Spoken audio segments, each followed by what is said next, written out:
Hello everyone, golden race career point के YouTube channel पर आप सभी का स्वागत है। आज के वीडियो का हमारा टॉपिक है subordinate adverb clause.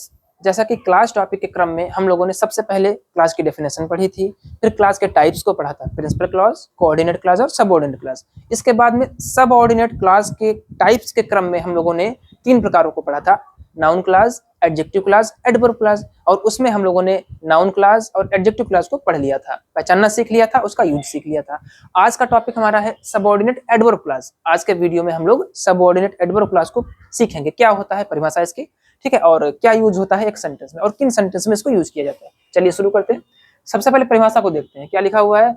The clause which modifies a verb, an adjective or an adverb of main clause in a complex sentence is called a subordinate adverb clause। ठीक है, देखिए क्या बताया गया, हिंदी में समझते हैं। ऐसा उपवाक्य जो एक जटिल वाक्य की प्रिंसिपल क्लॉज, जटिल वाक्य मतलब कॉम्प्लेक्स सेंटेंस की प्रिंसिपल क्लॉज या फिर मेन क्लॉज में आए हुए किसी भी वर्ब, ठीक है, प्रिंसिपल क्लॉज में कोई वर्ब आई हो या फिर कोई एडजेक्टिव आया हो या फिर कोई एडवर्ब आया हो और उसे वो परिभाषित करे। कौन परिभाषित करे? सबऑर्डिनेट क्लॉज परिभाषित करे, तब क्या कहलाएगी? वह सबऑर्डिनेट एडवर्ब क्लॉज कहलाएगी।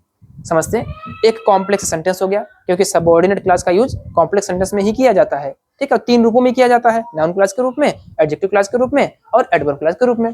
तो हम लोग सीख रहे हैं कि एडवर्ब क्लॉज कब होगी। वो देखिए, जब एक कॉम्प्लेक्स सेंटेंस की मेन क्लॉज जो प्रिंसिपल क्लॉज है, जिस पर की सबऑर्डिनेट क्लॉज आश्रित है हमारी, ठीक है, उस मेन क्लॉज में अगर कोई वर्ब आई है, ठीक, वर्ब तो आएगी, सीधी सी बात है, वर्ब हो, एडजेक्टिव हो या फिर एडवर्ब हो, ठीक है, इनमें से कोई भी चीज है, और इन्हीं 3 में से किसी भी के बारे में भी, चाहे वर्ब हो, चाहे एडजेक्टिव हो, चाहे एडवर्ब हो, के बारे में नेक्स्ट जो हमारी सबऑर्डिनेट क्लॉज है उसमें कोई परिभाषा दी गई हो, कुछ परिभाषित किया गया हो या कोई जानकारी जोड़ी गई हो या कोई विशेषता बताई गई हो, तो जो ये सबऑर्डिनेट क्लॉज है इसको बोलेंगे सबऑर्डिनेट एडवर्ब क्लॉज। ठीक है, सीधे से शब्दों में समझेंगे, प्रिंसिपल क्लॉज में आए हुए किसी भी वर्ब, किसी भी एडजेक्टिव या फिर किसी भी एडवर्ब को अगर सबऑर्डिनेट क्लॉज में परिभाषित किया गया है या उसकी विशेषता बताई गई है तो यह subordinate clause subordinate adverb clause कहलाएगी। ठीक है, सबऑर्डिनेट एडवर्ब क्लॉज कहलाती है। चलिए अब देखते हैं, यहाँ पर एक पॉइंट लिखा हुआ है, जैसे कि हम लोगों को पता है सबऑर्डिनेट का मतलब क्या होता है, अधीनस्थ या फिर अधीन या फिर निर्भर या फिर आश्रित। ठीक है, तो सबऑर्डिनेट क्लॉज क्या होती है, प्रिंसिपल क्लॉज या फिर मेन क्लॉज पर निर्भर होती है अपने अर्थ के लिए, बिना उसके अपना पूर्ण अर्थ नहीं दे सकती है ना। और एक कंजक्शन, कंजक्शन कौन सा, सबऑर्डिनेटिंग कंजक्शन के द्वारा प्रिंसिपल क्लॉज के साथ में जुड़ी रहती है। ठीक है, तो उसी संबंध के आधार पर देखिए लिखा हुआ है, प्रिंसिपल क्लॉज या मेन क्लॉज के साथ संबंध अथवा निर्भरता मान लेते हैं यहाँ पर, ठीक है, संबंध या फिर निर्भरता के आधार पर एडवर्ब क्लॉज जो ये हमारी सबऑर्डिनेट एडवर्ब क्लॉज है उसे मुख्य रूप से निम्नलिखित 9 प्रकारों में हम लोग बांट सकते हैं। मतलब एक कॉम्प्लेक्स सेंटेंस में सबऑर्डिनेट एडवर्ब क्लॉज जो होती है वो 9 रोल्स प्ले कर सकती है। ठीक है, 9 रूपों में उसका यूज किया जा सकता है। देखिए 9 रूप क्या क्या है। सबसे पहला है एडवर्ब क्लॉज ऑफ टाइम, जैसे कि मेन क्लॉज में कोई घटना हुई है, ठीक है, मेन क्लॉज में कोई इवेंट हुआ है और उस इवेंट का टाइम जो है वो सबऑर्डिनेट क्लॉज में दे रखा है अगली वाली क्लास में, तो वो हमारी क्लास क्या कहलाएगी, एडवर्ब क्लॉज ऑफ टाइम कहलाएगी। ठीक, इस तरीके से 9 रूपों में यूज किया जा सकता है। एडवर्ब क्लॉज ऑफ प्लेस, स्थान का जिक्र हुआ होगा मेन क्लास में। एडवर्ब क्लॉज ऑफ रीजन, मतलब मेन क्लास में कोई कारण का क्या नाम कार्य हुआ होगा, उसको करने का रीजन जो था वो हमारा सबऑर्डिनेट क्लॉज में बताया गया होगा। इसके बाद में है adverb clause of condition, condition माने शर्त, कोई भी शर्त बताई गई होगी सबऑर्डिनेट क्लॉज में। ठीक है, एडवर्ब क्लॉज ऑफ कंपैरिजन, तुलना की गई होगी। आगे एडवर्ब क्लॉज ऑफ रिजल्ट, कोई परिणाम बताया गया होगा। एडवर्ब क्लॉज ऑफ पर्पस, कोई उद्देश्य बताया गया होगा।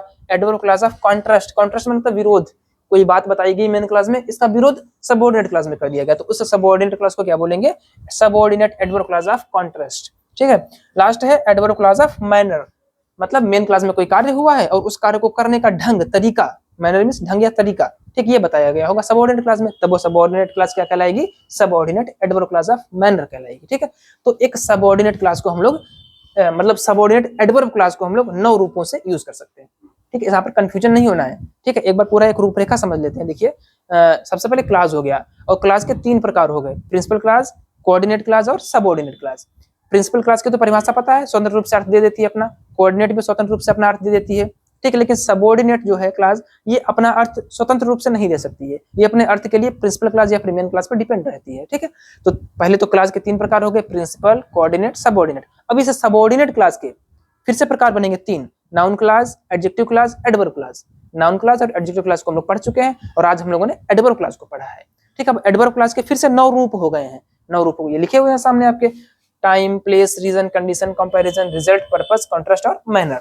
ठीक है, तो आज की वीडियो में हम लोग सिर्फ परिभाषा को सीखेंगे और इन 9 नामों को देखा है, मतलब किस प्रकार से हम लोग यूज कर सकते हैं। आने वाले वीडियोस में 3-3 करके हम लोग इनको पढ़ेंगे।